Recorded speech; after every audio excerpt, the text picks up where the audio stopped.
ഇന്ന് ഒരുപാട് ആൾക്കാർ ഉപയോഗിക്കുന്ന ഒരു മനോഹരമായിട്ടുള്ള ടൂളാണ് law of attraction. Law of attraction എന്ന ആ ടൂള് എല്ലാവർക്കും ഒരുപോലെ പ്രവർത്തിക്കുന്നതാണ്. പക്ഷേ ഒരുപാട് ആൾക്കാർക്ക് ഇപ്പോഴും മാനിഫെസ്റ്റേഷൻ നടക്കുന്നില്ല, ഓപ്പോസിറ്റാണ് നടക്കുന്നത്, അല്ലെങ്കിൽ ലോ ഓഫ് അട്രാക്ഷൻ ഫേക്കാണ്, അങ്ങനെ പല തരത്തിൽ പറയുന്നുണ്ട്. സൂചിപ്പിച്ചതുപോലെ ലോ ഓഫ് അട്രാക്ഷൻ ഭൂഗുരുത്വാകർഷണ ബലം പോലെ തന്നെ എപ്പോഴും പ്രവർത്തിക്കുന്ന ഒരു നിയമമാണ് ലോ ഓഫ് അട്രാക്ഷൻ. ചില സമയത്ത് നമ്മൾ ആഗ്രഹിക്കുന്ന കാര്യങ്ങളൊക്കെ നടക്കുന്നുണ്ട്, ചില സമയത്ത് നമ്മൾ ആഗ്രഹിക്കാത്ത കാര്യങ്ങൾ നടക്കുന്നുണ്ട്. അപ്പം ഇന്ന് നമ്മൾ വീഡിയോയിലൂടെ മനസ്സിലാക്കുന്നത് ലോ ഓഫ് അട്രാക്ഷൻ എന്തൊക്കെ കാര്യങ്ങളിൽ ശ്രദ്ധിച്ചാൽ കുറച്ചുകൂടെ വളരെ വേഗം നമുക്ക് മാനിഫെസ്റ്റേഷൻ നടക്കും, എന്തൊക്കെ കാര്യങ്ങളിൽ നമ്മൾ ഒഴിവാക്കേണ്ടതുണ്ട് എന്നൊക്കെ വളരെ വിശദമായി പറഞ്ഞിരുന്നുണ്ട്. വീഡിയോ മുഴുവനും കാണുക. വീഡിയോയിലേക്ക് പോകുന്ന മുന്നേ വളരെ പോസിറ്റീവായിട്ട് ഒരു കൂട്ടായ്മ ഡെവലപ്പ് ചെയ്തുകൊണ്ടിരിക്കുകയാണ്, വാട്സപ്പ് കമ്മ്യൂണിറ്റി. ആ കമ്മ്യൂണിറ്റിയുടെ അംഗമാകാൻ താല്പര്യമുണ്ടെങ്കിൽ ഉറപ്പായി ഇപ്പോൾ സാധിക്കും. ഡിസ്ക്രിപ്ഷനിൽ കൊടുത്തിട്ടുള്ള വാട്സപ്പ് ലിങ്ക് ക്ലിക്ക് ചെയ്ത് കഴിഞ്ഞാൽ നിങ്ങൾക്ക് ഡയറക്റ്റായിട്ട് നമ്മളെ ഫാമിലിയുമായിട്ട് അസോസിയേറ്റ് ചെയ്യാം. അതുപോലെ നിങ്ങൾക്ക് എല്ലാ ദിവസവും വളരെ പോസിറ്റീവായിട്ട് നിലനിൽക്കാനുള്ള പോസിറ്റീവ് തോട്ട്സ് കൊടുക്കുന്നുണ്ട്. കൂടാതെ നിങ്ങൾ ആദ്യമായിട്ടാണ് ഈ ചാനൽ കാണുന്നുണ്ടെങ്കിൽ ഉറപ്പായും സബ്സ്ക്രൈബ് ചെയ്ത് സപ്പോർട്ട് ചെയ്യുക. ഇതുവരെ നൽകിയ എല്ലാ സപ്പോർട്ടിനും ഹൃദയത്തിൻ്റെ ഉള്ളിൽ നിന്ന് നന്ദി അറിയിക്കുന്നു. Thank you so much.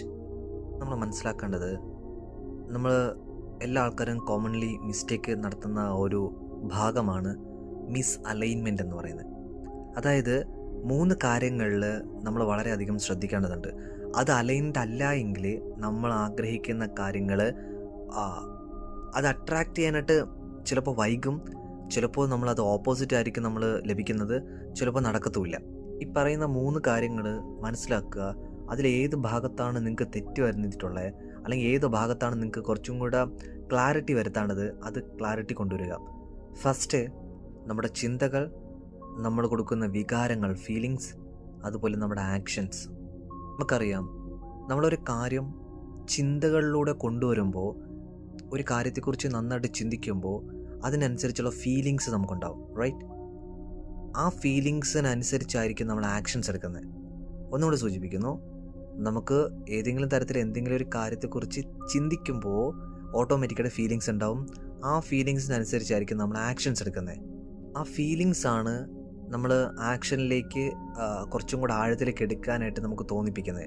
അതുകൊണ്ടാണ് എപ്പോഴും പറയുന്നത്, യൂണിവേഴ്സുമായിട്ട് നമ്മൾ ഏറ്റവും അടുത്ത് കമ്മ്യൂണിക്കേറ്റ് ചെയ്യാൻ പറ്റുന്ന ഒരു ടൂളാണ് ഫീലിങ്സ് എന്ന് പറയുന്നത്. ഫീലിങ്സ് ആൻഡ് ഇമോഷൻസ് എന്ന് നമുക്ക് പറയാം. അപ്പം എത്രത്തോളം നിങ്ങൾ ഫീലോട് കൂടിയാണ് അത് അനുഭവിക്കുന്നത്, അതിനനുസരിച്ച് നമുക്ക് ആഴത്തിൽ ആക്ഷൻ എടുക്കാൻ പറ്റും. ആക്ഷൻ എടുക്കുമ്പം ഉറപ്പായിട്ടും നമ്മുടെ മാനിഫെസ്റ്റേഷൻ വളരെ വേഗം നടക്കുകയും ചെയ്യും. അപ്പോൾ ഇവിടെ ചിന്തകൾക്കോ അല്ലെങ്കിൽ ഫീലിങ്സിനോ അല്ലെങ്കിൽ ആക്ഷൻസിനോ അല്ല പ്രോബ്ലം ഉള്ളത്. എവിടെയാണ് പ്രോബ്ലം എന്ന് നോക്കിക്കഴിഞ്ഞാൽ തോട്ട്സിനല്ല, നമ്മുടെ സബ് കോൺഷ്യസ് മൈൻഡിൽ നടക്കുന്ന കാര്യത്തെക്കുറിച്ച് നമ്മൾ ഓർക്കണം. രണ്ടാമത് ഫീലിങ്സിനെ കുറിച്ച് പറയുമെങ്കിൽ ഫീലിങ്സിലല്ല, ഫീലിങ്സിൻ്റെ ഉള്ളിലുള്ള അൺകോൺഷ്യസ് ഉള്ള ഫീലിങ്സ് നമ്മൾ മനസ്സിലാക്കണം. അതായത് അബോധാവസ്ഥയിലുള്ള ഫീലിങ്സിനെ കുറിച്ച് നമ്മൾ മനസ്സിലാക്കണം, അറിഞ്ഞിരിക്കണം.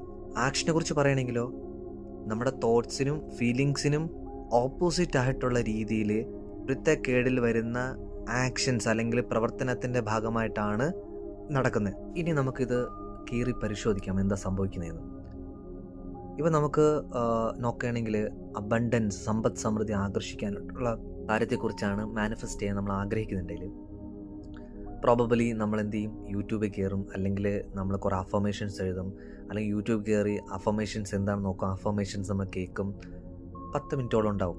ആ 10 മിനിറ്റ് നിങ്ങൾ വളരെ ഇമ്പോർട്ടൻറ്റ് കൊടുത്തുകൊണ്ട് നല്ല ശ്രദ്ധിച്ച് ആ അഫർമേഷൻസ് നിങ്ങൾ കേൾക്കുകയും അത് റിപ്പീറ്റ് ചെയ്യും, അല്ലെങ്കിൽ നിങ്ങൾ പേപ്പറിൽ എഴുതുകയൊക്കെ ചെയ്യും. ആ 10 മിനിറ്റ് ഓക്കെയാണ്.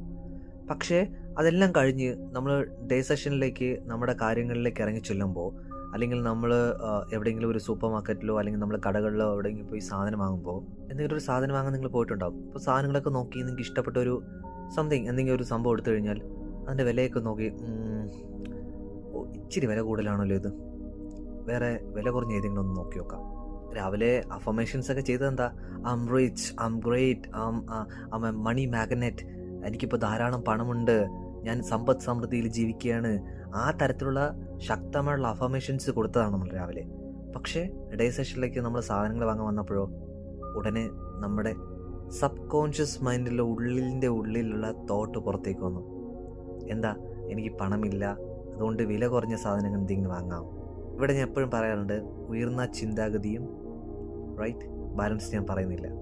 രാവിലെ ശക്തമായിട്ട് അഫർമേഷൻസ് പറയുന്നു, പക്ഷെ സാധനങ്ങൾ വാങ്ങാൻ പോകുമ്പോൾ ഏതാണ് ചീപ്പായിട്ട് കിട്ടുന്നത്, ഏതാണ് വില കുറച്ച് കിട്ടുന്നത്, അതിലേക്ക് കണ്ണുകൾ പോകുന്നു. അപ്പോൾ പിന്നെ എന്താണ് നമ്മൾ രാവിലെ ചെയ്ത പ്രാക്ടീസും റിയൽ ലൈഫ് വന്ന ആ തമ്മിലുള്ള വ്യത്യാസത്തെക്കുറിച്ചൊന്ന് ആലോചിച്ച് നോക്കിയേ.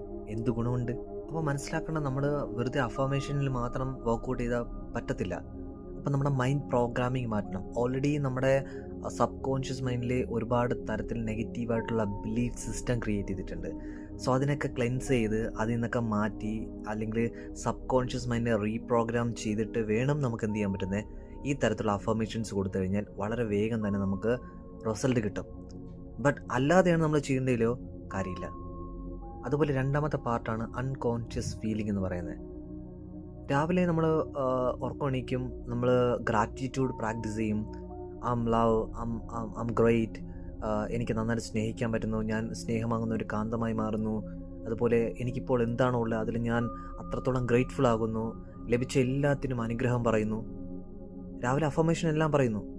പക്ഷെ നമ്മൾ അതെല്ലാം കഴിഞ്ഞ് നമ്മുടെ നിത്യജീവിതത്തിലേക്ക് നമ്മൾ ഇറങ്ങുമ്പോൾ അവിടെ സ്നേഹവും ഇല്ല, നന്ദിയും ഇല്ല, പരാതികൾ മാത്രം, ദേഷ്യം, ആൾക്കാരുടെ ദേഷ്യത്തിൽ ബിഹേവ് ചെയ്യുന്നത്. അപ്പോൾ പിന്നെ എന്താ പോയിന്റ്? നമ്മൾ അഫർമേഷൻ പറഞ്ഞു കഴിഞ്ഞാൽ എങ്ങനെയാണ് സംഭവിക്കുന്നത്? നമ്മുടെ ഉള്ളിൽ തന്നെ നമുക്കറിയാതെ ഒരുപാട് തലത്തിലുള്ള ഫീലിങ്സ് ഓട്ടോമാറ്റിക്കായിട്ട് നമ്മൾ പുറത്തേക്ക് വന്നുകൊണ്ടിരിക്കും. നിങ്ങൾ കണ്ടിട്ടുണ്ടാവും അല്ലെങ്കിൽ കേട്ടിട്ടുണ്ടാവും, നമ്മുടെ വൈബ്രേഷൻ ഫ്രീക്വൻസിക്ക് ഓരോരോ അളവുണ്ട്. സോ ആ അളവിൽ ആങ്കർ അല്ലെങ്കിൽ ജലസി, അഹങ്കാരം, ഈഗോ, അല്ലെങ്കിൽ മറ്റുള്ളവരെ ചവിട്ടിത്തേക്കുന്ന രീതിയിലുള്ളത്, മറ്റുള്ളവർ ആൾക്കാർ കുറ്റം പറയുക, പരിഹസിക്കുക, കളിയാക്കുക, അവരെങ്ങനെയെങ്കിലും തോൽപ്പിക്കാനായിട്ടുള്ള കാര്യങ്ങൾ ചെയ്യുക. അപ്പോൾ ഇതൊക്കെ വൈബ്രേഷൻ ഫ്രീക്വൻസിയിൽ ഏറ്റവും ലോയിലേക്കാണ് പോകുന്നത്. ലോ ലെവലുള്ള ഫ്രീക്വൻസി ലെവലാണ്.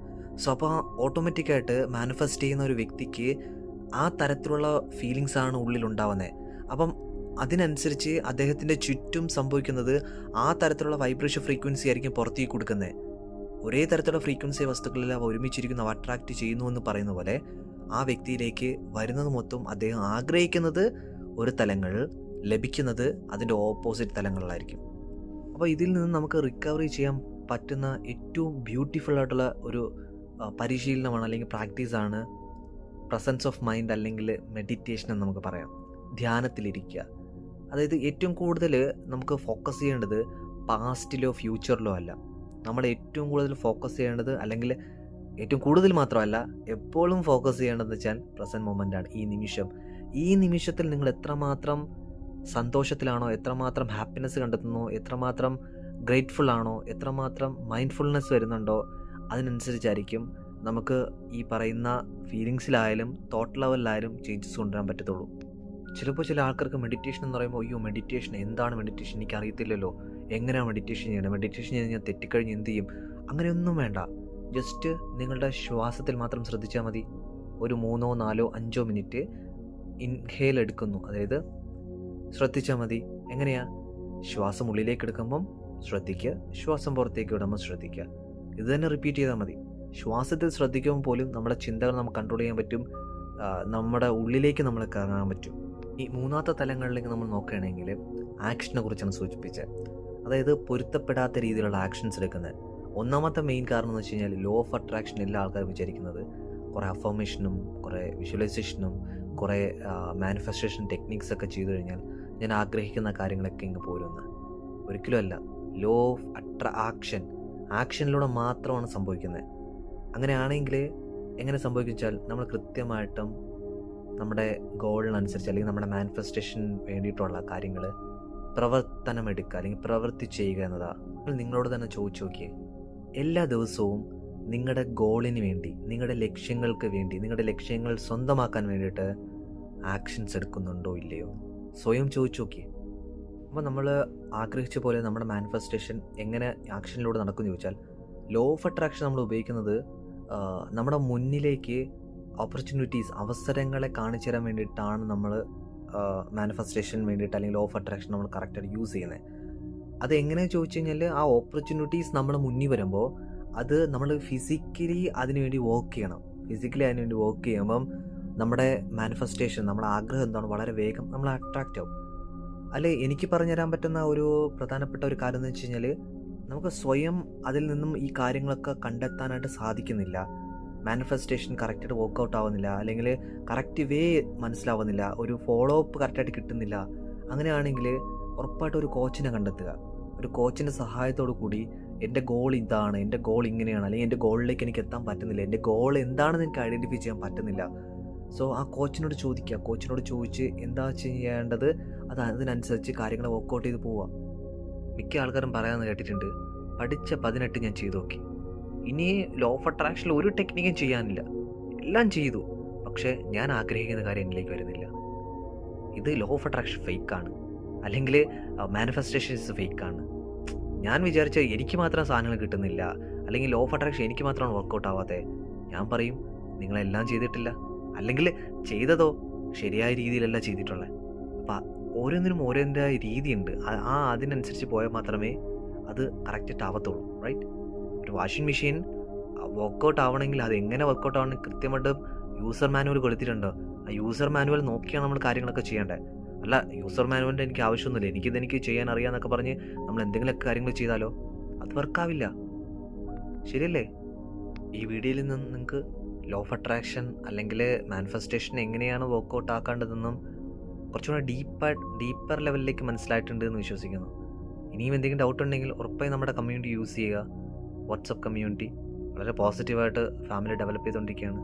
ഇല്ലെങ്കിൽ നിങ്ങൾക്ക് കമൻ്റായിട്ട് ചോദിക്കാം. സോ കമൻറ്റിൽ നമുക്ക് റിപ്ലൈ തരാൻ സാധിക്കും. Anyway, God bless you. വളരെ വേഗം ഇനി നിങ്ങളുടെ മാനിഫെസ്റ്റേഷൻ നടക്കട്ടെ. എല്ലാവർക്കും സമ്പത്ത്, സമൃദ്ധി, ഐശ്വര്യം, ആരോഗ്യം ഉണ്ടാവട്ടെ. Thank you.